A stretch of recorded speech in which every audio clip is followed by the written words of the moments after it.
బెంగళూరులో పట్టపగలే అమానుష్య ఘటన జరిగింది. తన ప్రేమను ఒప్పుకోలేదని యువతిపై నడి రోడ్డుపై అసభ్యంగా ప్రవర్తించాడు ఇన్స్టాగ్రామ్ ఫ్రెండ్. యువతిని అనుచితంగా తాకుతూ దుస్తులు విప్పేందుకు ప్రయత్నించాడు. ఎలాగోలా యువకుడిని విప్పించుకుంది యువతికి నవీన్ కుమార్ ఇన్స్టాగ్రామ్లో పరిచయం అయ్యాడు.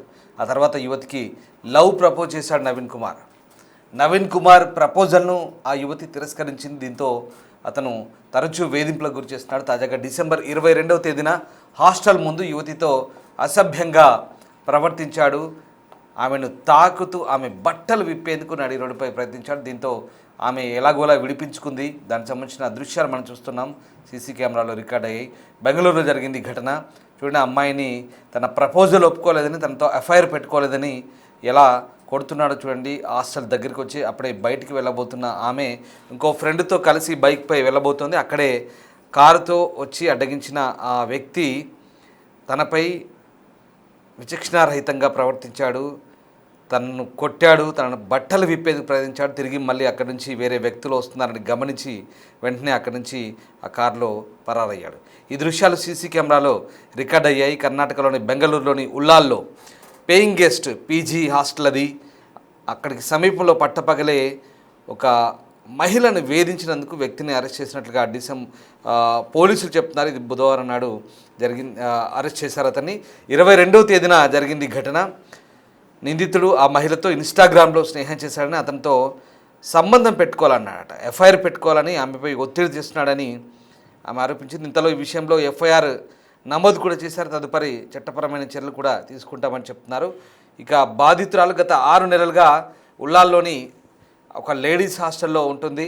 గతంలో నగరభావిలోని దాత్రి డెవలపర్స్లో టెలికాలర్గా పనిచేస్తున్న ఆమె ఇన్స్టాగ్రామ్లో కంపెనీకి సంబంధించిన ప్రమోషనల్ కంటెంట్ గతంలో 2024 సెప్టెంబర్ 30లో పోస్ట్ చేసింది. ఇన్స్టాగ్రామ్ ద్వారా ఆమె యలహంకలోని బిల్లియా మారనహల్లి నివాసి నవీన్ కుమార్తో పరిచయం పెంచుకుంది. ఆన్లైన్ స్నేహంగా ప్రారంభమైన అది తర్వాత నాగరభావిలో తరచుగా ఇద్దరు కలుసుకునేలా తయారు చేసింది. ఆ పరిచయం పెరిగింది. కానీ ఇక్కడే ఆ మహిళను తనతో ఎఫ్ఐఆర్ పెట్టుకోవాలంటూ పరిచయాన్ని అడ్డు పెట్టుకొని ఆ వ్యక్తి వేధించడం మొదలుపెట్టాడు. ఇక ఆమె మాట వినకపోవడంతో ఏకంగా ఆమె దగ్గరికి వచ్చి, ఆమె ఉంటున్న హాస్టల్ దగ్గరికి వచ్చి చూడండి ఎలా చేస్తున్నాడు. ఈ దృశ్యాలు కాస్త మిమ్మల్ని ఇబ్బంది పెట్టచ్చు, కలిసివేయచ్చు. కానీ ఈ దృశ్యాలు చూడడం వల్ల మీరు కూడా అప్రమత్తంగా ఉంటారనేది మా ఉద్దేశం.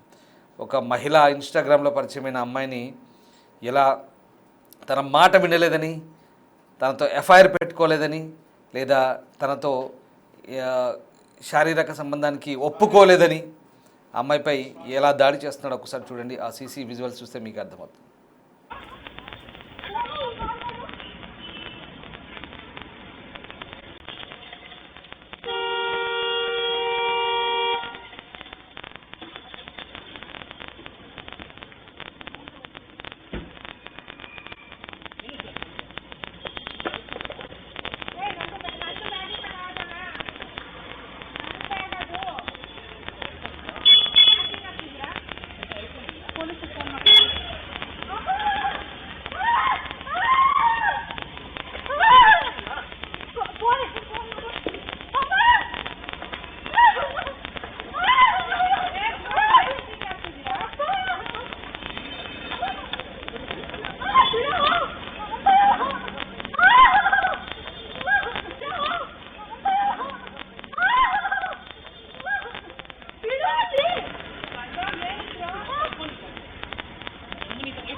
డిసెంబర్ 22న జరిగింది.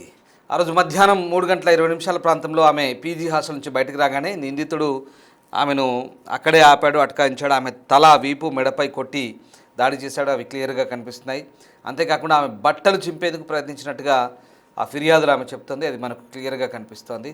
ఈ ఘటన తర్వాత మహిళ వెంటనే పోలీసులకు సమాచారం ఇచ్చింది.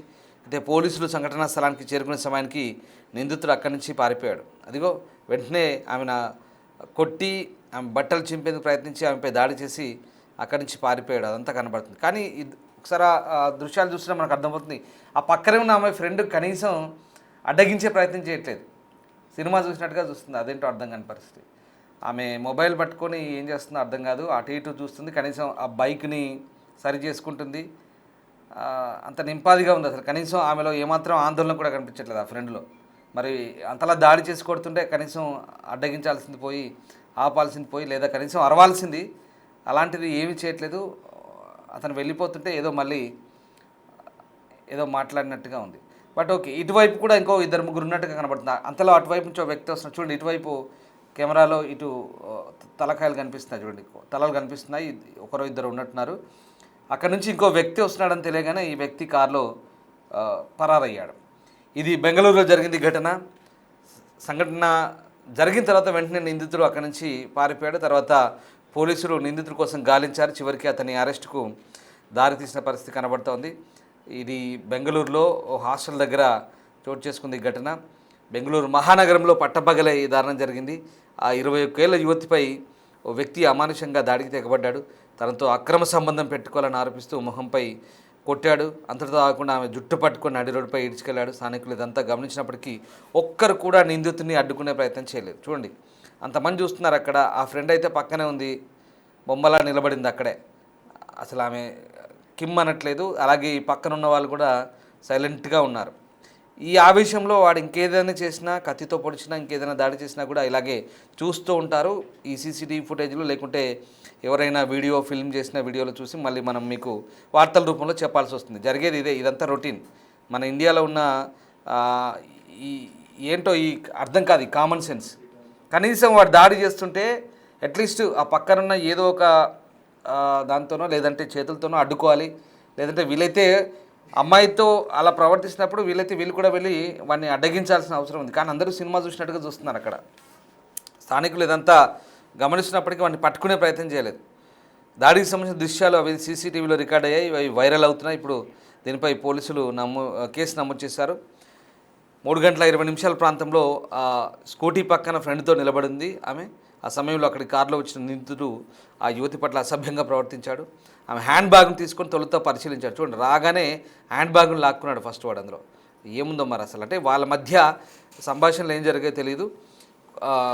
అంతటితో ఆగకుండా జుట్టు పట్టుకొని కొద్దురం లాక్కెళ్ళిండు. తర్వాత స్కూటీపై ఇద్దరున్నారు. ఆ పాదచారులు అటుగా వెళ్తున్నప్పుడు నిందితును అడ్డుకునే ప్రయత్నం చేయట్లేదు. బాధితురాలను కాపాడడానికి ఎవ్వరు ముందుకు రాలేదు. అయితే ఆ వ్యక్తి నవీన్ అని చెప్తున్నారు. ఎఫ్ఐఆర్ ప్రకారం 2024లో పరిచయం అయ్యాడు. వారి మధ్య కొంతకాలం ఫోన్ కాల్స్, మెసేజ్లు ఉన్నాయి. కాలక్రమేణా తనతో సంబంధం పెట్టుకోవాలంటూ నవీన్ ఒత్తిడి తెచ్చినట్టు తెలుస్తుంది. ఎందుకు ఆమె ససేమిరాడంతో నవీన్కు కోపం కట్టలు తెంచుకుంది. ఈ క్రమంలో డిసెంబర్ 22న ఆమె ఉంటున్న హాస్టల్ దగ్గరికి కారులో వచ్చాడు. సో బయట ఫ్రెండ్తో నిలబడి ఉన్న టైంలో ఒక్కసారిగా ఈ దాడికి తెగబడ్డాడు. దీనిపై పోలీసులు అయితే మరింతగా లోతుగా దర్యాప్తు చేస్తున్నారు. సో ఘటన తర్వాత ఒకసారిగా అక్కడ మనకు 2-3 విషయాలు చాలా క్లియర్గా అర్థం కావాల్సిన అవసరం కనబడుతూ ఉంది. ఎందుకంటే వెరీ క్లియర్. ఇప్పుడు ఫుటేజ్ అంతా చూసిన తర్వాత మీకు నేను ప్రత్యేకంగా చెప్పాల్సిన అవసరం లేదు.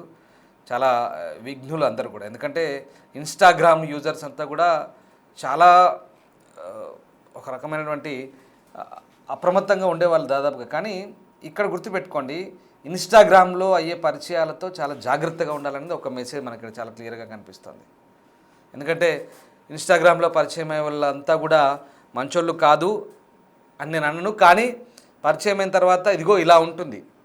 ఎవరో ముక్కు మొహం తెలియని వ్యక్తులతో ఇన్స్టాగ్రామ్లో పరిచయాలు పెంచుకొని తీరా ఈ చాటింగులు, ఫోన్ కాల్స్ మాట్లాడాలి, అప్పుడప్పుడు కలవడాలు, తీరా రకరకాల వాడి అభిప్రాయాలు మారుతుంటాయి. వాడు ఇంకేదో ఎక్స్పెక్టేషన్స్ పెట్టుకుంటాడు. ముఖ్యంగా అమ్మాయిలకు చెప్పాల్సి వస్తుంది ఈ విషయాలన్నీ కూడా. ఇదిగో ఇలాగే ఉంటుంది. తీరా వాడు వచ్చిన తర్వాత అమ్మాయిపై అసలు ఆ బ్యాగ్లో ఏం వెతుకుతున్నాడో అర్థం కాదు. బ్యాగ్లో ఏదో ఉంది సంథింగ్. వాళ్ళిద్దరి మధ్య ఫోన్ కాల్స్, చాటింగ్ అంతా ఉంది. చివరికి వచ్చి కొట్టి వెళ్ళిపోయాడు కసితీరా. సరే, పోలీసులు తర్వాత అరెస్ట్ చేశారు అనుకోండి, అది వేరే విషయం. కానీ జరిగింది ఏంటంటే తనతో అఫైర్ పెట్టుకోమన్నాడు. అఫైర్ పెట్టుకోమంటే అమ్మాయి నో చెప్పింది కాబట్టి ఇదంతా జరిగింది.